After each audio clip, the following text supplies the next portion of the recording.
Why is everybody It, doing DAST wrong? I think there's a first generation of DAST tools that are primarily web scanners and or web crawl based, where they're just trying to load every page from the generator and then fuzz the input fields, and that's basically how they work. And those tools have just really fallen useless in microservice based environments where the front end's detached from the back end.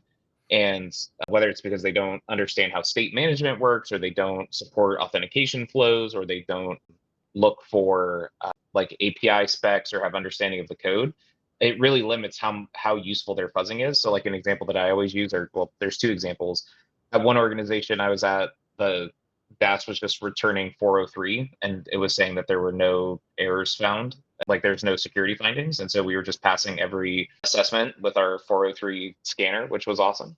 And then another issue is just like not having any relevant findings. So we were spending all this money for a DATS tool, and then when you go and actually look at what it's injecting in the payloads, like we were using a GraphQL API, and it was just fuzzing it with like REST fuzzing samples. So everything was just getting rejected because it didn't support the schema. And so these are the kind of details that most DAST, it became popular for a bit to say DAST is dead.